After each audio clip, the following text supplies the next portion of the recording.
Hey, it's Lou, and some wild shit is going down in Sudan, where a sustained protest movement is calling for the ouster of President Omar al-Bashir, who has ruled the country for 30 repressive years. The demonstrations, which have swept across the country, initially targeted economic policies that have led to skyrocketing inflation and a drastic increase in the price of bread.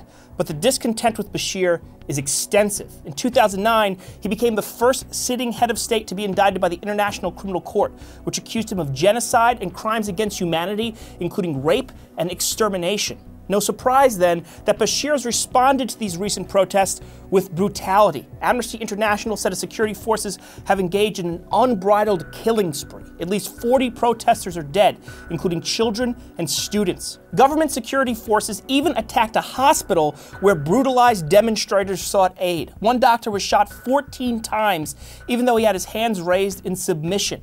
But despite that horrific violence, despite the thousands of protesters arrested, shot at, or beaten, the uprising persists, and the bravery of the Sudanese people might just chase one of the world's most corrupt and reprehensible leaders right out of office.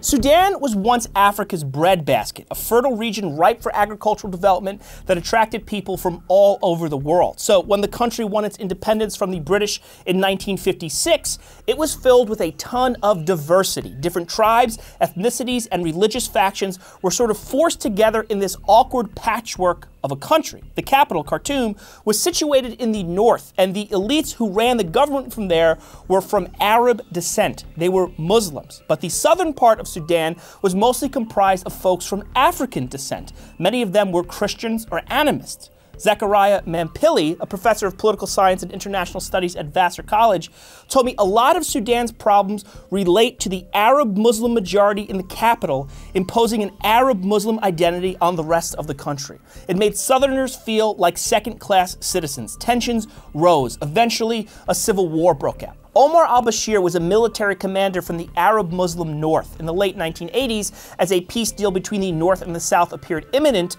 Bashir came to power through a military coup. He dissolved the government, political parties, and trade unions. He torpedoed the effort to end the civil war, causing it to drag on for more than an additional decade. 2 million people were killed, millions more displaced. Meanwhile, Bashir inflamed ethnic and religious tensions by proudly pursuing an Islamist agenda. In fact, he harbored Osama bin Laden for a number of years pre-9/11, and he's imposed a form of Sharia law. Then, in the early 2000s, an anti-Bashir resistance movement arose in Darfur, in the western part of Sudan. Bashir's response to this uprising has been described by the U.S. as a genocide. My administration has called these actions by their rightful name: genocide. Others call it an ethnic cleansing. Whatever the label, some 300,000 people have died. Hired thugs called Janjaweed, which roughly translates to evil horsemen, looted and burned villages. Civilians were terrorized. Rapes and beheadings were common. As Bashir slaughtered his own people, inflamed the ethnic and religious divides in the country, and harbored infamous terrorists, he became an international pariah. The U.S. imposed sanctions that crushed the Sudanese economy. It didn't help matters that Bashir was stealing money. A U.S. diplomatic cable released by WikiLeaks estimated that he's pilfered $9 billion. His regime has sold land they didn't own, given out lucrative contracts to cronies, and leased parts of the country to foreign powers like China. In other words, they sold off Sudan's resources for personal enrichment. They got lucky, though. A massive oil reserve was discovered in the country, and in the late 1990s, Sudan was finally able to get an oil exporting business off the ground. Yet, Bashir would screw this up too. When an end to the civil war was finally belatedly brokered in 2005, the South was given an option to secede. Southerners overwhelmingly voted for secession. The independence referendum passed with over 99% of the vote. South Sudan became its own country in 2011, and it took an estimated 75% of Sudan's oil reserves. Bashir did not prepare for this eventuality. He neglected to build infrastructure or develop the promising agricultural sector. In fact, what was once dubbed the breadbasket of Africa now has to import food. Tufts University professor Alex DeWall, executive director of the World Peace Foundation, told me all of the money flowing into the country from oil never got to Sudanese citizens anyway. It was soaked up by the elites in Khartoum, the enablers who kept Bashir in power and benefited from his kleptocracy. Meanwhile, Bashir pretty much blamed U.S. sanctions for all his country's misfortunes. He even promised to build a museum that highlighted their detrimental impact. Simultaneously, he was playing a complex geopolitical game to get economic relief. He sent upwards of 14,000 Sudanese troops to Yemen to fight on behalf of Saudi Arabia in a conflict aimed at weakening Iran's influence in the region. The New York Times reported that the Sudanese troops in Yemen include child soldiers. The Saudis, who are reluctant to risk their own bodies in the conflict, command these loaned-out forces remotely from outside the war zone. As I covered in a previous piece, the war in Yemen has resulted in what the UN describes as the world's worst humanitarian crisis. It's spiraled out of control. Seemingly all sides have lost track of what they're fighting for. But it doesn't really matter for Bashir. He's simply using it as an opportunity to get on Saudi Arabia's good side. The Saudis, in turn, have invested billions in Sudan, and the Saudis and their allies, like the UAE, have reportedly lobbied on Bashir's behalf, urging the US to lift the sanctions.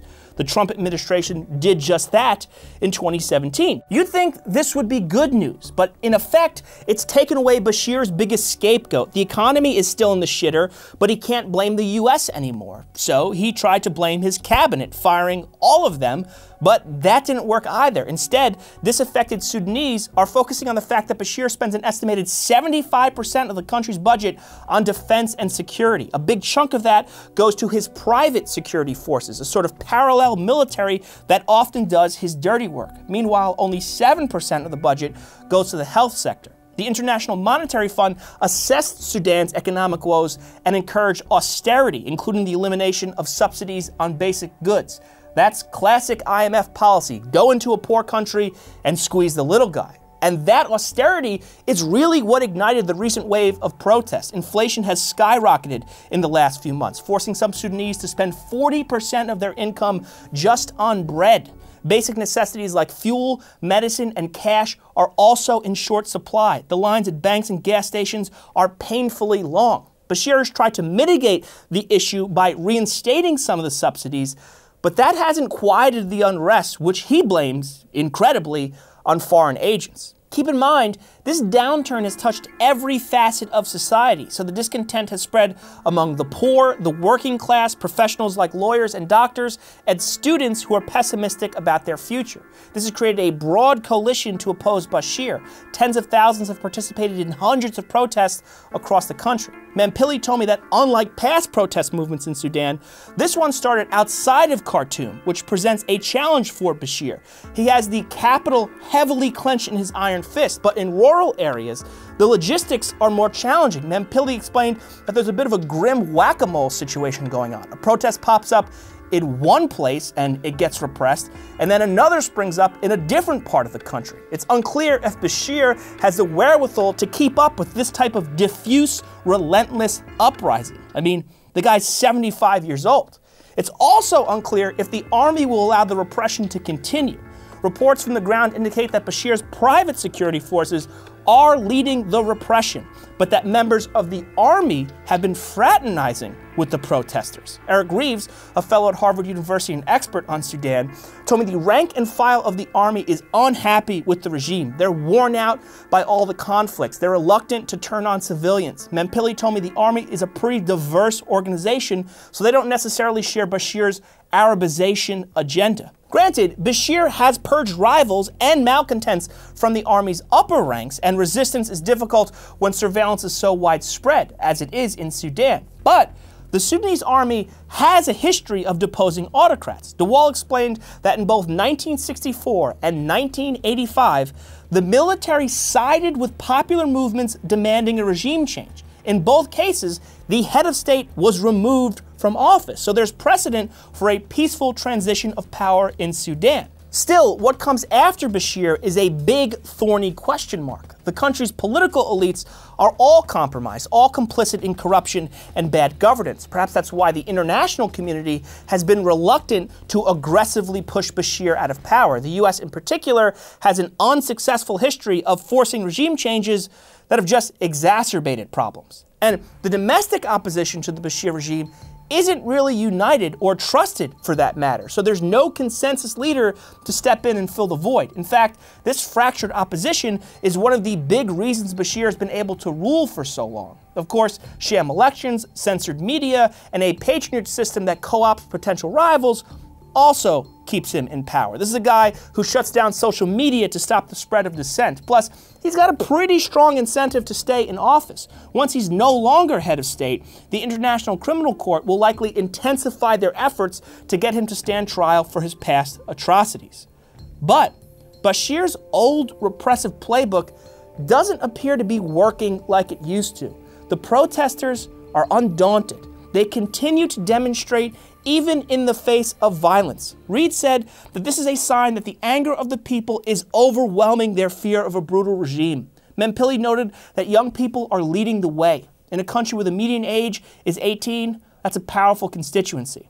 And they march on, chanting, "We are not scared. We will not stop."